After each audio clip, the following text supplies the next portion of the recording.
So good morning, I'm Douglas Baillie, a member of the community of Tamera in southern Portugal, and I'm very happy to again be a part of CONSOLFOOD, this time online. So many people here will already know Tamera, as we've presented at CONSOLFOOD several times over the last years. We're a community of around about 150 people working to develop, implement and share regenerative practices. We invite interested people to come, take ideas on according to what they find good for them. One of our guests some years ago now was Pierre-André, and I remember some inspiring conversations from that time. I'm delighted to feel that some of that content is included at his work at Le Présage. So last year I took on stewardship of our solar kitchen, which I feel is the heart of the test field, welcoming community and guests, offering fresh regional solar cooked food for about 40 to 50 people at lunch from April to October. I love this new role.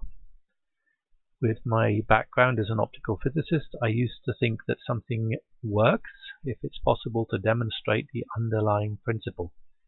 As a cook, I experience things differently.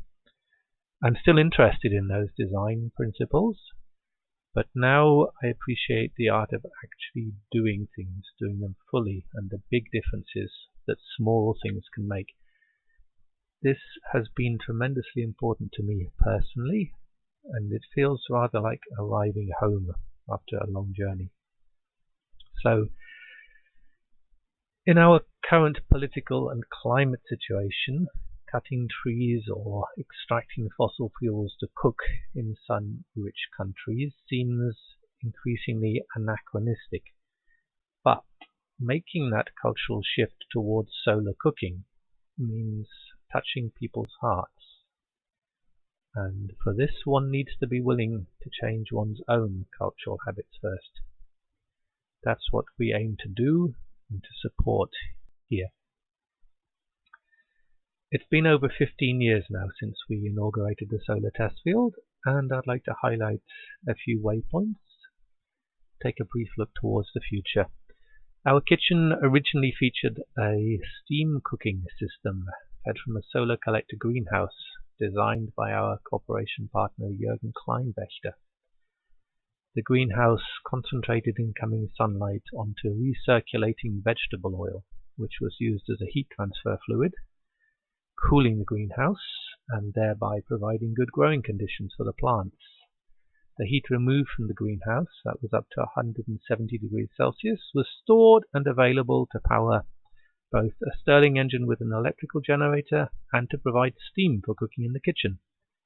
So we demonstrated this, but that early system was unstable and required close engineering attention, which we could not maintain. The greenhouse remains and still gives shelter to young plants, and the feedback on the technical system contributed to further system development, both here and at other experimental locations. Our cooperation with Jürgen continued, although in recent years we've also moved somewhat apart. Without a doubt, our Scheffler mirror, built here with the generous help of Alec Gagnure, is our primary instrument. It's in uninterrupted daily use. It's got a few updates and modifications since the kitchen opened, particularly since I became interested recently in experimenting with lunar concentration. I added a module to drive the mirror to direct a beam of concentrated moonlight into the kitchen overnight, very speculatively. I've been doing this on some bright nights with various fermentation and germination experiments in the focus. It's too early to determine what effects, if any, this has, but I would be very interested in speaking with anyone with similar interests. Then I just want to show you something we developed a few years ago, a precision inflatable mirror capable of very high concentration. That mirror is able to reach temperatures around 1000 degrees Celsius, which makes it a useful power source well beyond cooking, but also does open up some interesting cooking possibilities. Here it is. There's a little time lapse. You can see the mirror tracking the sun during the course of a day there. We performed some demonstrations using stone slabs for heat storage that enabled cooking outside sunlight hours and also did enable very fast pizza baking. Yes, over the years we've also added in some smaller cookers, our pucker cookers from Celestino, parabolas from Yachonitsky, and some others in daily use, robust, outside in all weathers, effective cookers.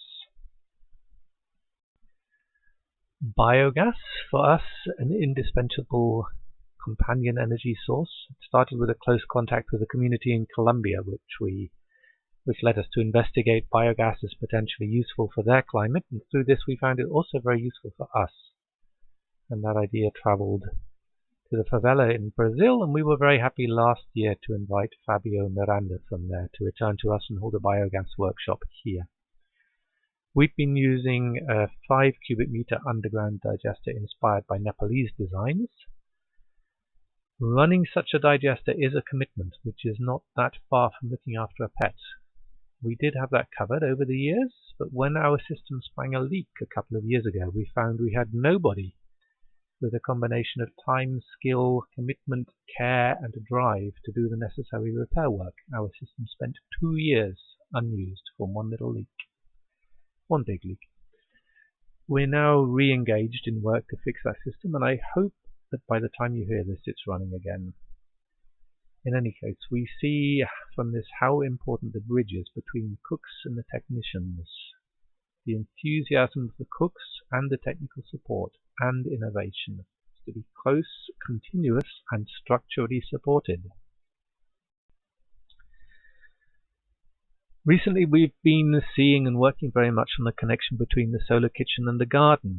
Gardening is also a solar activity, as our friend and mentor Arkan Lushwala tells us.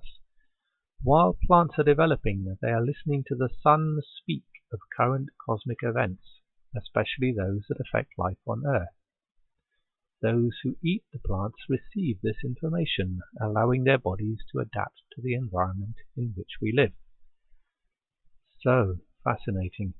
I anticipate that we may see productive lines of inquiry open in the coming years, such as sowing and planting out according to astronomical events, more investigations on best practices for biogas liquid fertilizer, communication with soil and biogas microbiomes, and investigations of vitality in solar cooking, maybe even applications of concentrated moonlight. In closing, I would like to emphasize eating together is a very important element of culture. Slow cooking gives great flavor and nutrition. It's beautiful to receive appreciative guests, and it's so important to train solar cooks. We always try to have at least one main guest cook learning with us throughout the solar season and 2 or 3 helpers, often in combination now with garden caretaking. And I feel the solar kitchen in combination with regenerative gardening may well be a foundational technology of the future. Thank you very much.